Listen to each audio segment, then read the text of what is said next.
नमस्कार मैत्रिणींनो, आज आपण शिकणार आहोत वन डे हेअर आयन। तर मी पहिलं हेअर सिरम लावून घेतला आहे हेअरला, नंतर मी आयकॉनिकचं हेअर स्ट्रेटनर घेतलं आहे। त्याच्यावर आपल्याला पाहिजे तेवढं टेम्परेचर ठेवून हेअर स्ट्रेटनिंग करायचं आहे। तर मी इथे टेम्परेचर घेतलं आहे 190, तुम्ही हेअरनुसार घेऊ शकता। आपण 4 सेक्शनमध्ये हेअर डिवाइड केले आहेत। त्यानंतर आपण छोटे छोटे सेक्शन घेऊन आयन करत आहोत। तुम्ही नीट बघू शकता की आयन आणि कोंब दोन्ही बरोबर चालली पाहिजे, तर ते प्रोफेशनल दिसतं। नंतर आपण वरच्या साईडला पण हेअर स्ट्रेटनिंग करताना क्लाइंटला थोडंसं मागे हे करून आपण स्ट्रेटनिंग करून घेऊ शकता। स्ट्रेटनर थोडासा आपल्याला दाबून स्ट्रेटनिंग करायची आहे। इथे थोडासा व्हिडिओ मोठा होत होता म्हणून मी थोडा फास्ट केला आहे।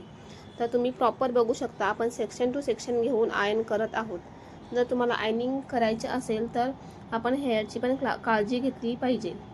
जास्त टेम्परेचरवर आपण आयन करू शकत नाही। ड्राय हेअर असतील तर आपण थोडं टेम्परेचर कमी ठेवून आयनिंग करू शकतो।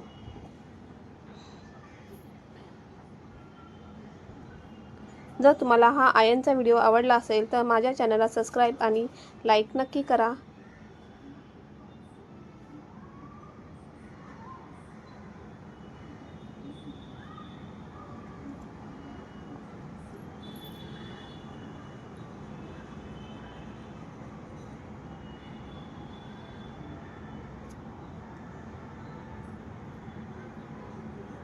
आता तुम्ही रिझल्ट बघू शकता। आपण हा आयन वन डे आयनिंग केला आहे। खूप स्मूथ आणि सिल्की हेअरचा रिझल्ट आला आहे। तुम्हाला जर करायचे असेल आयनिंग तर तुम्ही अशा पद्धतीने करू शकता। थँक्यू।